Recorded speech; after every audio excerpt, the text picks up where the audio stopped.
Hello, and welcome to episode 132 of Design Curious Podcast. I'm your host and mentor, Rebecca Ward. Today on the podcast, I have guest Ben Rutledge from Sidemark. We have a great conversation about marketing and all the related things that Sidemark can help you with. He's also a wealth of knowledge. Let me tell you a little bit more about him. Ben is co-founder of Sidemark, a marketing solution for interior designers.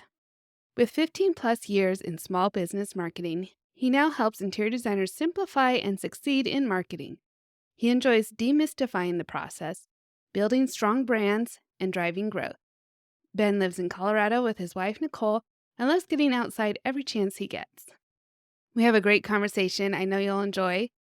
Before we get to that, I want to remind you of my online mentorship program called My Design Mentor. If you're looking to get into the career of interior design, you're going to want to check this out. It's very affordable and approachable, kind of like your first step into business coaching or career coaching. It's very self-directed, but you can set up calls with me to help you along the way with whatever aspect you might need to get into interior design, whether you're trying to decide to go to school or go into business for yourself or need help establishing your business. We can do all that in My Design Mentor. So check out the link for that. I also have some great downloads for you in the show notes. So spend some time there and take from it what you need. Now let's get into the conversation with Ben. You're now listening to Design Curious, a place where you, creative one, are here to learn about what it really is like to be an interior designer. And I'm your host and mentor, Rebecca Ward. If you're worried about how to succeed in a creative career, if you're ready to learn your next steps to become an interior designer, and if you want the satisfaction of doing something you love every day, you are in the right place. Grab a coffee, a notebook, and let's dig into today's episode. Hi, Ben. Welcome to Design Curious Podcast. Thanks for having me. It's good to be here. Yeah, I'm excited to talk to you today and learn a lot more about the business that you have and as well as marketing for designers, which is always a hot topic. Mm-hmm. So let's talk about Sidemark. Yeah. How did you get into that? Yeah. So Sidemark, you can find more information at mysidemark.com because sidemark.com is currently taken. I got into interior design marketing like a lot of marketing agency owners a couple of years ago, just got referred into the niche. Okay. So one designer referred me to another, and we just started working with interior designers and learning about their pain points, their marketing struggles, their sales processes, all of that stuff. I have about 14 years of experience working with all kinds of local service-based businesses, but have focused and narrowed a lot more the last couple of years, and interior designers are part of that. And one of our referrals ended up being very fortuitous in that it was Michelle Lynn was referred to us to do a rebrand, a web project for her design firm. Mm. A lot of you out there in the industry may know who she is. She's a business coach and a voice in the industry. And I had the idea of, hey, what if we brought more of a package solution to the interior design space? I'm seeing a lot of kind of the same needs. And so we went and found some different software tools to be able to license and put together. And that was the first iteration of Sidemark. We quickly learned, however, that just having a bunch of tools, and it's like, hey, here's this great set of features. Designers still just kind of looked at us cross-eyed and were like, that still overwhelms me. And that was the beginning of really learning how to help designers with their marketing, because we found very quickly that it wasn't a lack of tools or a lack of whatever that was the problem. It was the overwhelm. Really, at the end of the day, most of them they're creative types. They're very creative, and a lot of times can feel overwhelmed by technology and just the amount of information that's out there. Let's be honest, marketing is just not that simple in 2025. It takes a lot of pieces in place. We've been on about a 2-year journey of which I can talk more about if you want, but how to solve that overwhelm Mm. at the end of the day is really the value I think we bring to the market, hopefully, and are getting better at it. Were you using Michelle's business as the template for getting in learning how to hone this program for designers? Yeah, so I would say using her business and also just her insights as a business coach for designers, she's Mhm. very aware of their struggles. Yeah. She hears it all the time. She helps them solve those struggles, and it was a combination of her insights plus what we were getting on our own, just working with other designers as well. Mhm. And then certainly her businesses were a guinea pig, had a nice petri dish to be able to test stuff Mhm. and figure out what works, which is very helpful. But yeah, all of that together, Yeah. big part Okay. of the journey. Yeah, for sure. And so probably myself, like a lot of designers out there, we piece together different programs that kind of have a lot of separate functions from each other. And I use like this software for this and that software for that. Can you go over a little bit what Sidemark really entails so that maybe we can simplify our processes by using this Sure. product? Yeah, sure. And that's absolutely. As someone who's in the marketing world, I'm constantly being hit with cold emails and advertisements and things about the newest, shiniest tools and AI now, especially. And so I get that. I totally understand that feeling of like, what do I trust? I need all these Mhm. pieces, and then they don't talk to each other. So you end up with a list in your CRM and a different list over here, and your project management software and stuff. And so it all gets siloed and it compartmentalized, and it can be really hard to there's a login fatigue that Mhm. happens of just Yeah. and using different softwares is just a learning curve because Mhm. each software has its own. And Yeah. so I do think that's one of the values that Sidemark brings is we're built on top of a platform that has a lot of tools like social media planning, email marketing, automations, sales tracking and lead tracking, CRM, calendar booking, and chat widget reviews, reputation management, a lot of stuff just built into one place. Mm. I like to talk about the PSST framework, PSSD, which is like in order to really sustain marketing and not burn out, or because that's what I think I see the most is people starting strong with a new tool. Mhm. And it is a good tool, but it's hard to stick with things. It's hard to be consistent. You can get Mhm. a good email automation tool, but consistently nurturing your email list takes a lot more than just a tool. Mhm. You still have to use it. If I give somebody a hammer, it doesn't mean that they can build me a table. Right. Yeah. And so what you really need is that PSST, my not so clever acronym. It really is. It's plan. You need systems. You need support, and you need the tools. Mm. That's really what it takes to execute on marketing consistently. And so we do offer all of those tools, but that was the beginning of realizing how much more we needed to offer designers in order to really solve that true pain point of overwhelm. So we went from, hey, here's some great tools. And they were Mhm. like, awesome. Thanks for the tools. They are great. And we're still overwhelmed. And so we said, oh, okay, here's some courses on marketing for interior designers. We bundled that with Sidemark. So there's a virtual community with learning, and we have an Okay. 8-week transformation course where Mm. it's every week or 2 weeks is a different topic like social media, SEO, brand strategy, all that stuff, email marketing. But even that was like, great, this is a lot of information, still overwhelmed.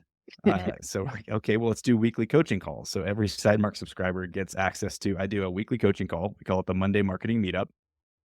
And we may roll out some office hours as well, just for technical Q&A. So, Mhm. okay, now we got weekly coaching. And they're like, that's amazing.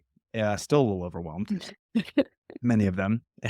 But each time we got a little better, and we still Yeah. offer all those things. We didn't stop offering any of it, Mhm. but we just kept adding. And so now, most recently, we've added some done for you marketing services. Okay, we'll just do it for you.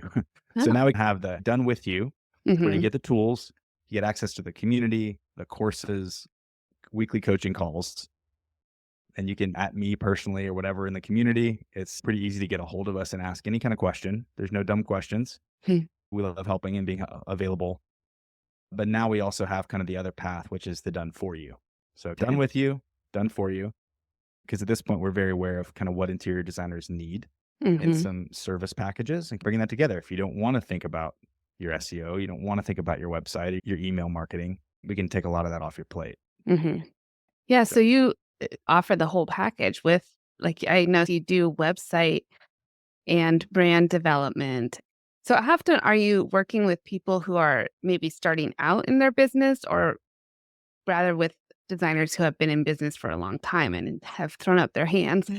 yeah, we have a range, and that's why we have different levels of the software, the done with you subscription, and we also have different levels of services based on what you need. Mhm. Again, in kind of 14 years of marketing experience, I've learned how to deliver a lot of different marketing services. So we have a lot available, and I've built that and brought that knowledge over to Sidemark for IDs.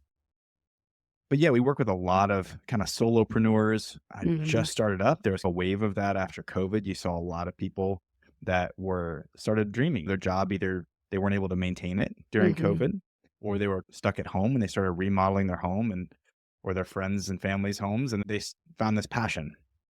Started doing their own design for themselves and said, "Man, maybe I can make a living at this." And so there was a fresh wave of that into the industry, Mhm.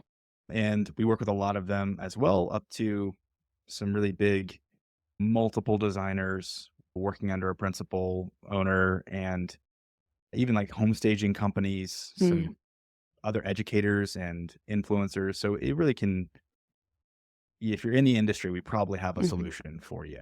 Mm. I'll put it that way. That's great.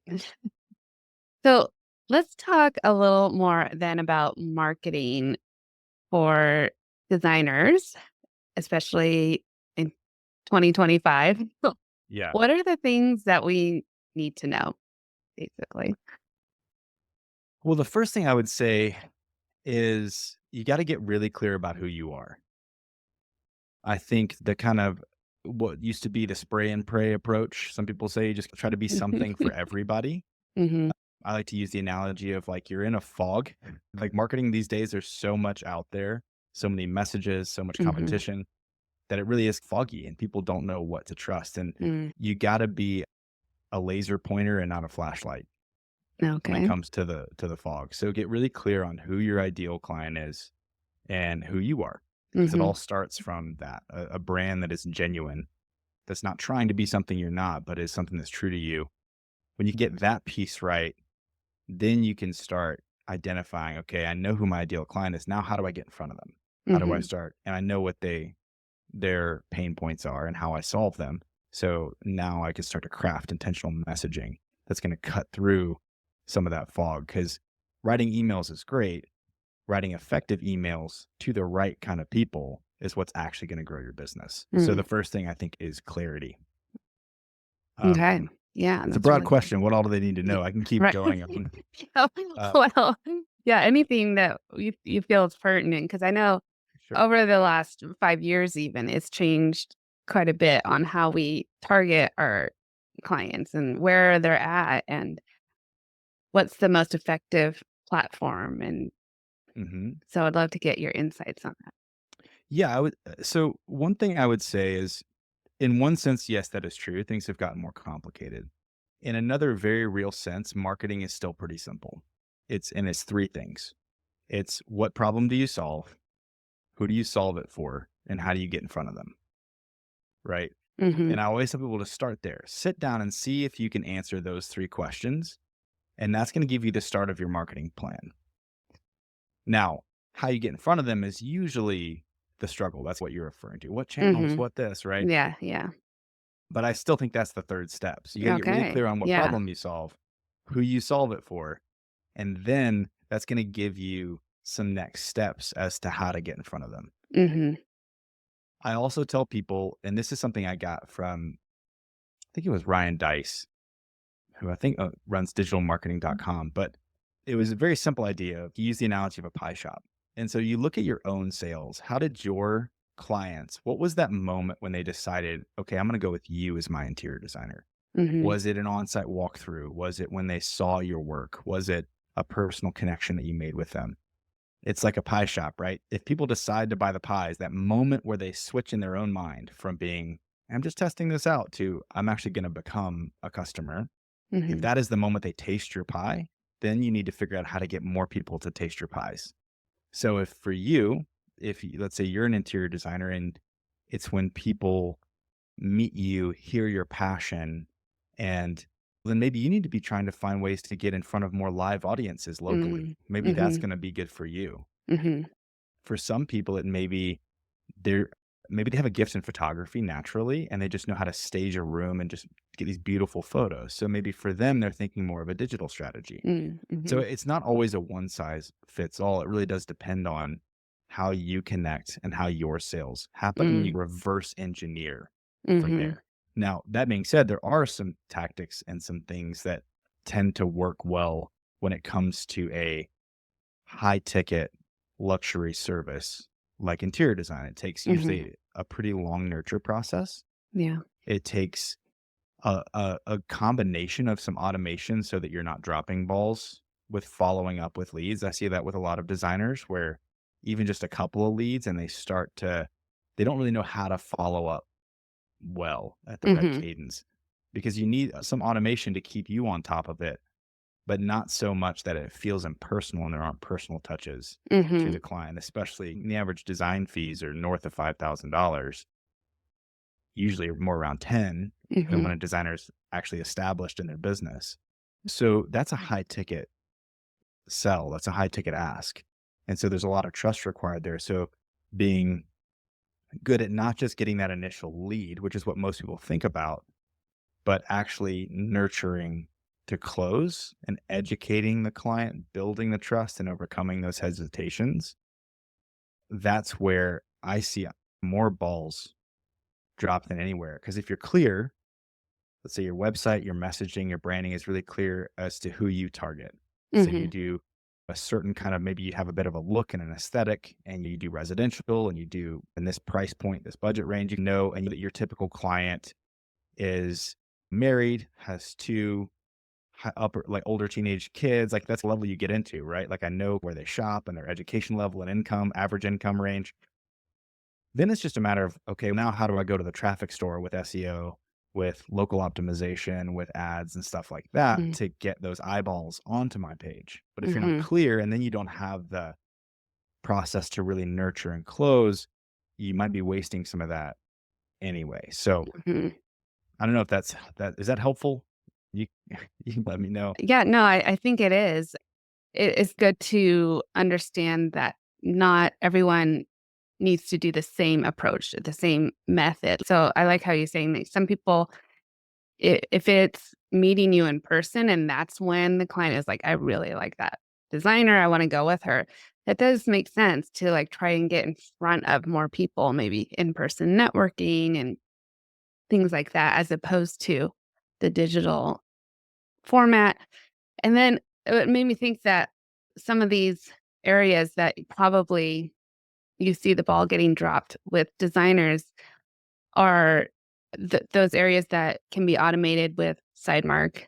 Then they have a process in there, of course, for all this, like with the email campaign, perhaps, or the follow up in that sales funnel. Yeah, so it's often where I see the points that most designers struggle with the most are creating systems in their business. And that's an oversimplification, but it really is. It's things that don't purely rely on me keeping track in my mind. Mhm. I think that's true in any industry. I don't think that's just true with interior designers. I think Mhm. most entrepreneurs that start out as a solopreneur in any industry, at first you're keeping track of everything.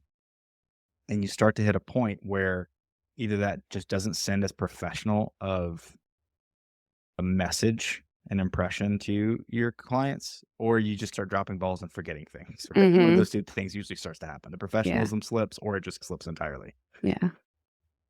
And that is where a tool like Sidemark that has automations you can build, and you can build them to either remind you to reach out, or you can build them to go ahead and send an email, a designed email, or a text message, or even drop a voicemail onto their phone if you wanted Mhm. to. It's up to you how you want to build those automations, which is part of the fun part because your clients, your sales process. We do have some stuff out of the box for you. Like we have a general sales process that fits a lot of designers, Most designers have some sort of initial kind of qualifying call, and then they usually from there book either an on-site or a further kind of in-depth call. And then after that, it's usually a proposal presentation Mhm. of some sort. Sometimes there's multiple steps in between. Some designers will do a couple of site visits to double check measurements and whatever, but generally that's the process. So we do have some templates there in the sales pipeline for you and some automations to remind clients about appointments and all of that. Mhm. But I think the designers who we see start to take ownership and really build their own and say, I want a touch point here, I want a text here, and those are the ones that have usually higher success rates because they know their clients and they're starting to own that process and take it seriously. And when they do, it usually bears fruit. Mhm. So Yeah, that's a good point to have these systems. It made me think of a story when I was first starting out. When you have your first couple of clients, you can keep track of everything in your head pretty well. mhm. And Yeah, so sure. at that point, I didn't realize that I needed systems. I'm not someone who's naturally inclined to create systems around me. Yeah. I remember getting to that one point where I couldn't keep track of my appointments in my head anymore. I'd be like, "Okay, I'm meeting this guy on Thursday at 10." Well, eventually I got busy enough, I forgot about that meeting, and he called me up and he's like, "Are you gonna be here?" I'm like, "Yeah, I'll be there in Yeah. 15 minutes." Gosh, that's the worst feeling, isn't It it? is. It's I'm real. like, "How It's could the I worst. not think to put this on the calendar?" Of Right. course, after that, I had a system for it. It's good to set these in place before you don't look professional in front of your Oh, client. absolutely. Well, and I think that it's a great point, and I think we've all done that. I've done that, gosh, plenty of times, and I feel terrible doing it. I'm a pretty conscientious person, so I'm not one to be able to. I feel bad when I do. But I think sometimes when people are or designers are starting out, they tend to say, "Hey, it's just me. I only have a couple of projects, maybe Mhm. one or two leads at a time, and one project at a time, maybe even a month or something. So I don't really need that yet." Yeah. And I would say 2 things to that. One, I think when you're at that size, it's actually when you need it the most because dressing for the job you want and giving that professional impression, because often you're overcoming the lack of portfolio, the lack of number of reviews, some of those things that when you're just getting started, Mhm. and it does help offset some of that perceived risk by their ideal clientele because they're going, why would I go with you? It's risky. I don't know what you've done. You don't have as much of a portfolio, whatever. Yeah. Yeah. You can offset some of that with reassuring them by being that much more on top of it, Mhm. professional, systemized. Because at that stage, every lead matters. When you got 4 or 5 designers working under you, you're running a big studio and you're getting multiple leads a week and saying no to most of them because you're probably only taking things at a certain price point or whatever at this point in your career. Each lead's not as big of a hit. Whereas when you're just starting out, losing one lead can mean you're late on your mortgage the Yeah. next month if it's just you, Yeah. right? Yeah. And so I think it's actually more important for designers to think that way because by the time you need those systems, it's going to be even harder to build them because you've already jumped off the cliff and now you're trying to build the plane, Mhm. right? Wow. Yeah. On the way down. Yeah. That's 100% the best takeaway, I think, from the conversation because a lot of our listeners are thinking about getting into interior design or just starting out in their career. Hmm. And that's just a great point is that it really can set you apart and be an edge for you to have that professionalism with your systems. Yeah, that's a great tidbit there. Yeah, because it's some counterintuitive thinking. And that's a lot of, I think, growing as an entrepreneur is we all have innate mindsets that usually experience makes us change. And there are some shortcuts to that. And I think that's one of them is like, oh, I don't need to build systems that can scale right now because I Mhm. only have one lead. Mhm. And it's okay, but also that one lead really matters and you need to make sure you're really on it. And if you get 2, 3 leads, suddenly it doesn't take as many as you think before it starts to really eat at that kind of mental bandwidth to track it all. Mhm. Because yeah, you have 3 leads, but then you have 2 active projects and one is you're getting all the initial paperwork done and doing discovery, and the other one's in procurement, and you're trying to schedule a furniture delivery. And when all that stuff starts coming together, and the tile guy didn't show up to do the backsplash, Yeah. and all that stuff starts compounding, it doesn't take more than a couple leads and a couple projects Mhm. before something can fall through the cracks. Mhm. And you want to be ready for that, because once you're going, it's hard to find the time to work on your business when it Yeah. really picks up momentum. Mhm. It's easier to work on your business when there's not as much to do in it for yet. It's actually the perfect time to set yourself up for success, I think. Yeah. I agree for sure. Okay, so anything else marketing related that you think our listeners need to know? Oh man.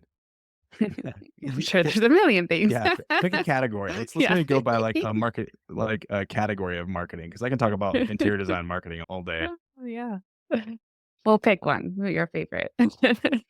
Okay, here's one. I think a lot of interior designers undervalue their email list. Mm, I think it's seen a little bit antiquated, right? Like, oh, mhm, email list.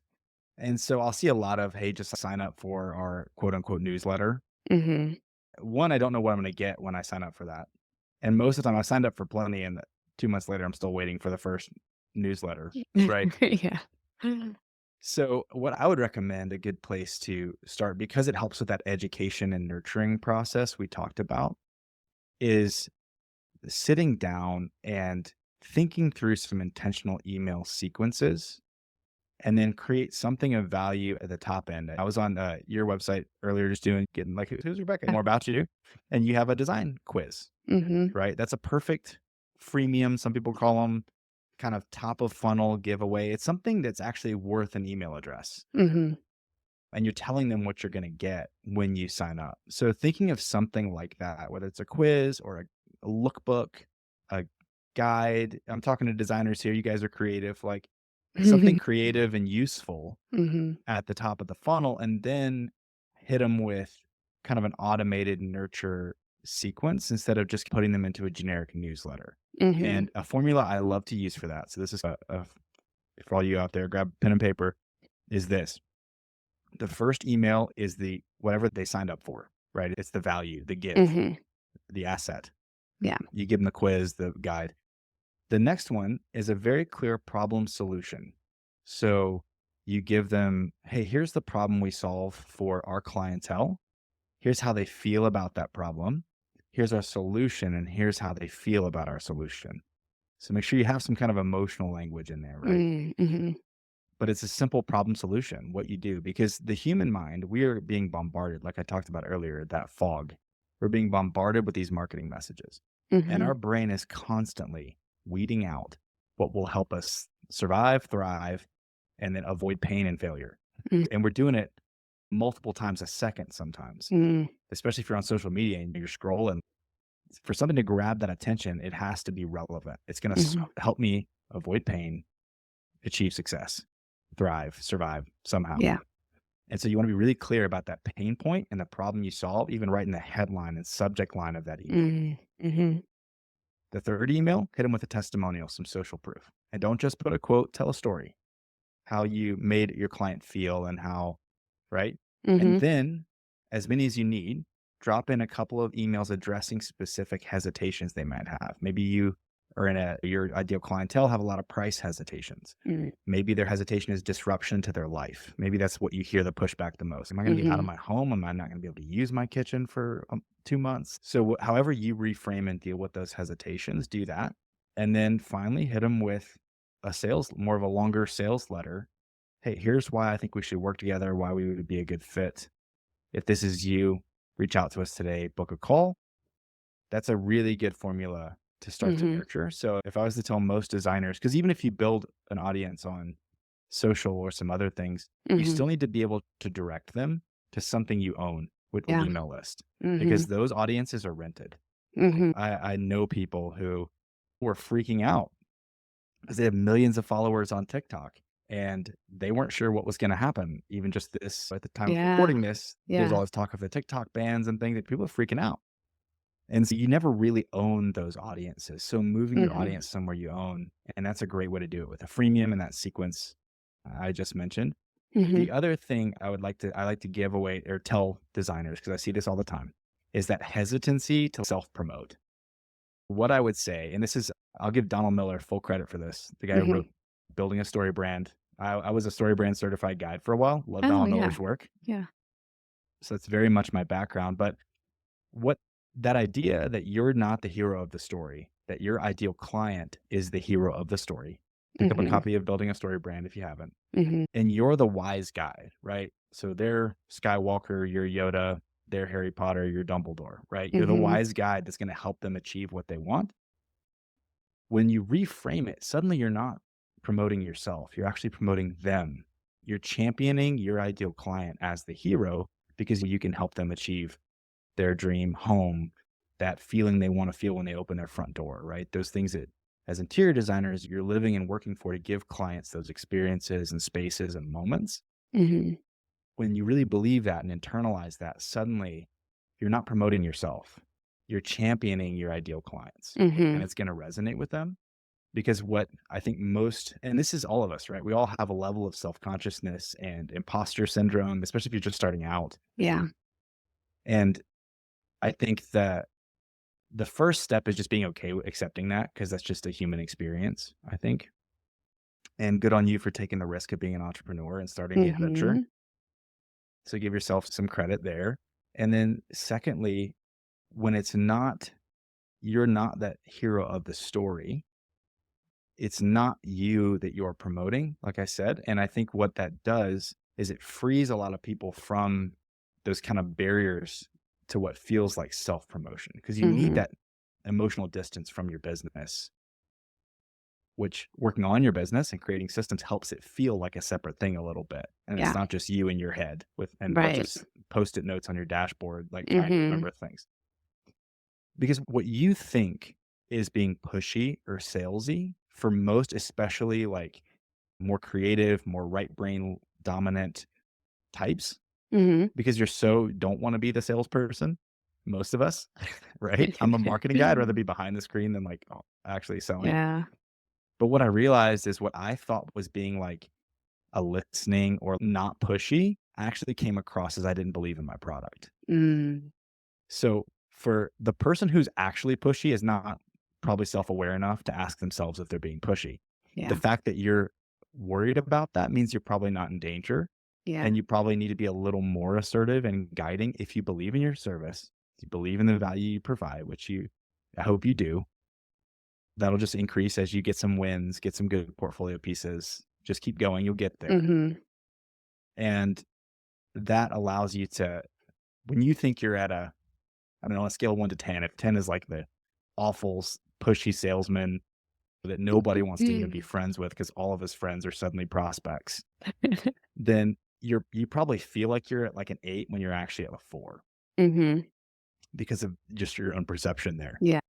So most designers I meet need to be a little more assertive and a little more guiding sales conversations to a Mhm. close Mhm. versus trying to not be pushy and always just checking in, just seeing where things are Right. at. Mm. No, let's work together. Are you ready to transform your space? I'm excited. I'm Yeah. passionate about seeing your home fulfill its potential. Let's go. Yeah. Yeah, So yeah. that's the other kind of thing tidbit, if Oh, that's helpful. really important. Yeah, that mindset piece, really common. I see that all the time as well. And I think that the one pushback that people get when they're thinking about doing their email campaign is that because they don't like, I remember when inbox is always full. And so they think like, oh, if I'm sending too many emails, they're just going to reject me through the emails.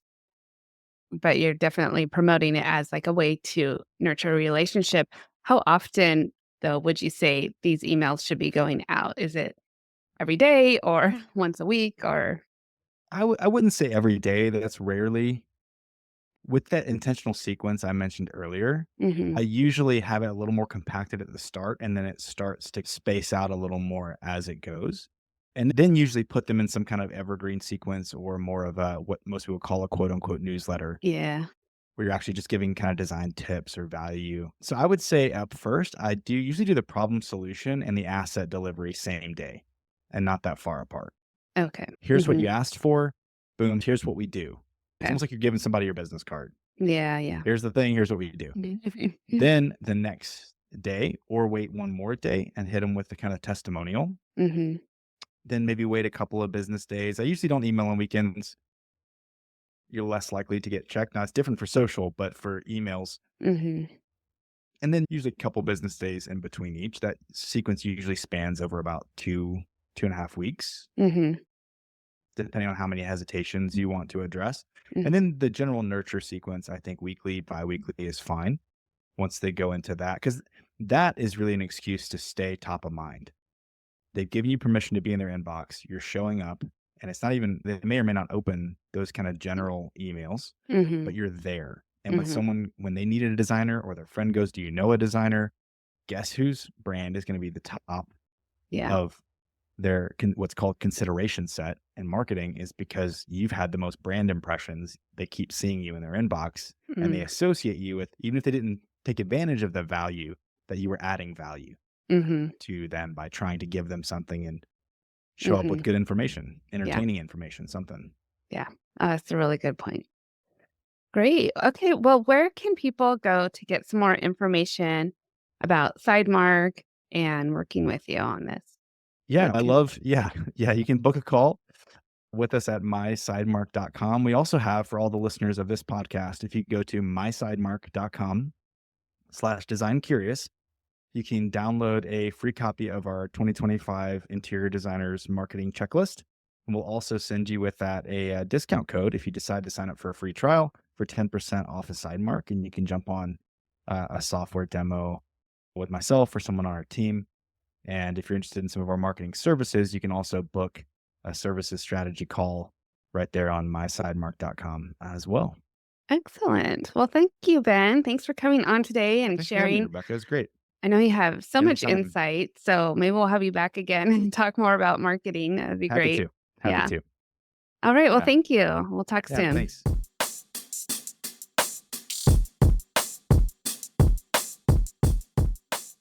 I felt I could talk with Ben forever. He has so much information he could share on, so we will probably have him back sometime to share even more on marketing needs that interior designers have and questions that we need addressed. So if you want to learn more about Sidemark, there's a link in the show notes. You can get that. And that's all we have for you this week. Next week, we'll have another great episode. And until then, stay creative. Thanks for listening. If you love this episode, please leave a rating and a review. This helps me reach other curious creatives like you. If you have a topic request or would like to contact me, simply head over to my website, rwarddesign.com, or email me at podcast@rwarddesign.com.